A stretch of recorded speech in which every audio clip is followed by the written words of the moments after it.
What's up? Clark here, doing a quick EDC video. I know it's been a little while since I posted on YouTube. No excuses, I just haven't felt the need to put anything out there. The last couple of videos I put were pretty well received. I had one, an EDC update actually from 2017, and it was, I got good and bad responses. I appreciate all the comments. There's no cure for stupidity, unfortunately, and there was a lot of stupidity revolving around that video. Some people appreciated the information and the concepts that I was putting out in that video, and many people did not, which is fine. And well, I just want to show you what I'm doing now.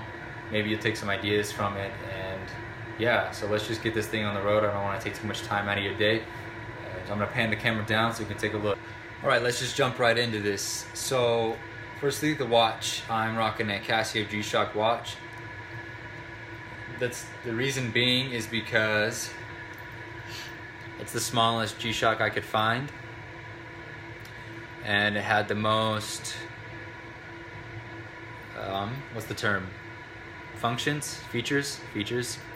It's tough solar, it's got atomic time, it's got multiple alarms, it's 200-meter water resistant. It's just a phenomenal watch. I highly recommend this. I don't like most G-Shocks for the fact that they are just so large, and it's like wearing a brick on your wrist, and I'm not a fan. So this one I really do like, though. I'm not sure of the model. It's a Japanese, like imported from Japan, so that helps you find it. Yeah, that's the watch. Moving on, what's in my front left pocket? I usually carry a phone, but I'm using the phone to film. I've got a Streamlight MicroStream, and this is just a phenomenal little light. It speaks for itself.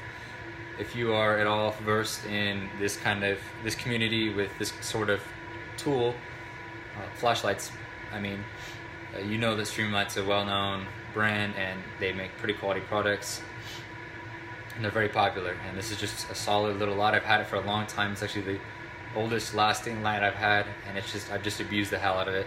But I like to carry it still because it functions and it's easy to carry. So yeah, just carry that front left pocket offhand.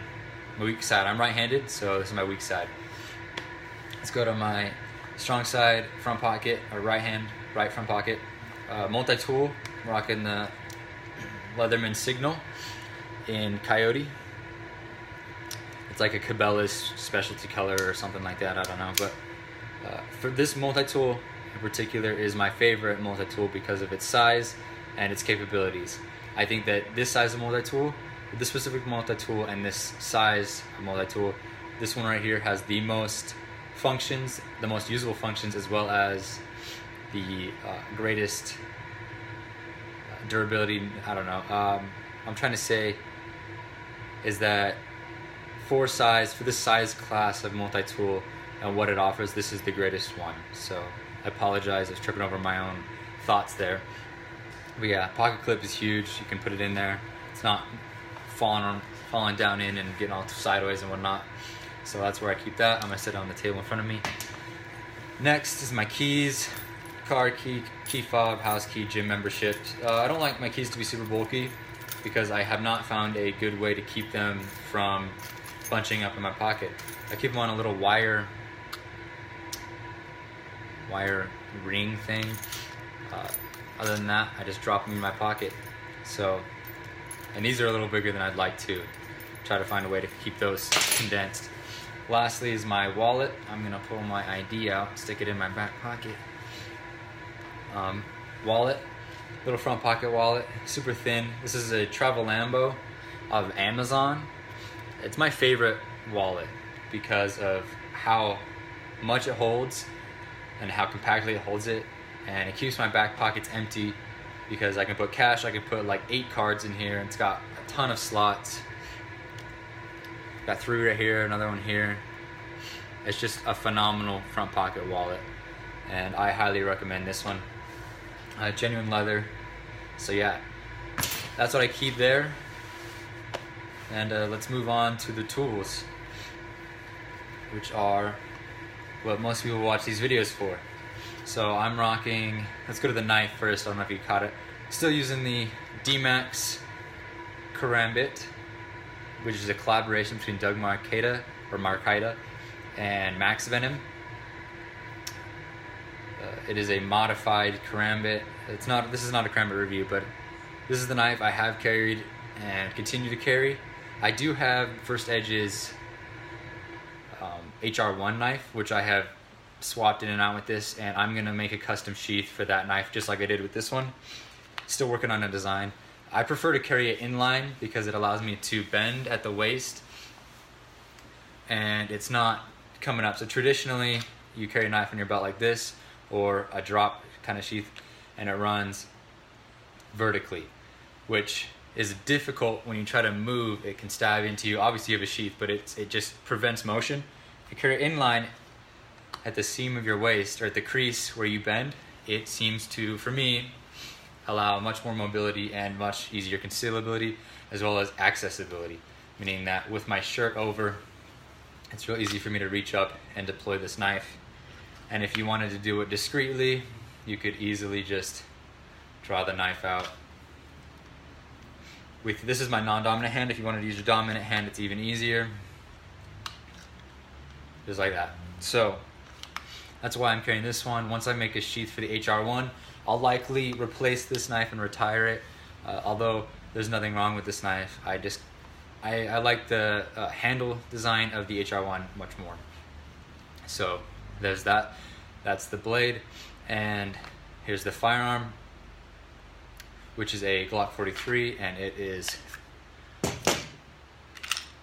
ready to go.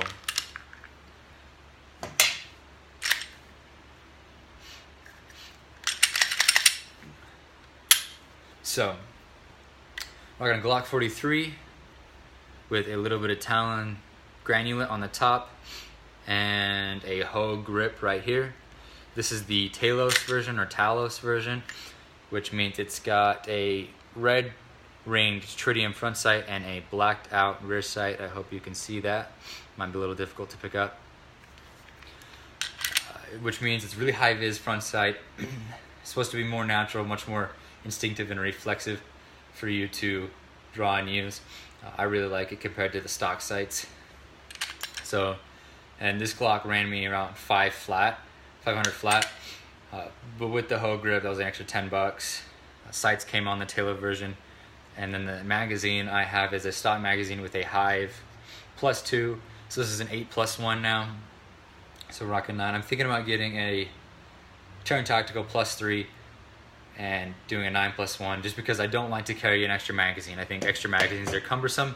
This setup here is easy, it's light, it's comfortable. I can run, I can jog, I can sit, I can squat, and it doesn't get in the way. But when I have an extra magazine, it's just the straw that breaks the camel's back. It's just one more thing that I really don't like to carry. I normally carry it here when I do carry an extra magazine, but this is an EDC video, meaning that this is what I actually have every day, and I don't carry an extra magazine every day. Sometimes I do, but I prefer not to. So that's that. And I just want to, lastly, I want to touch on concepts, because I feel like context matters a lot more than content.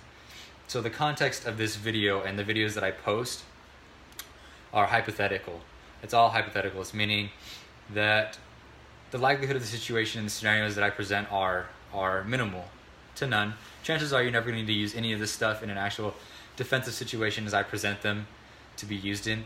But, so I'm going to pan the camera up so you can see my face as I talk.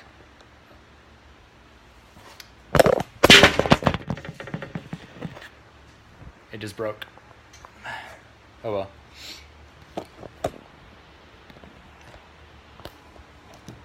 Edit that out. Awesome, fucking awesome.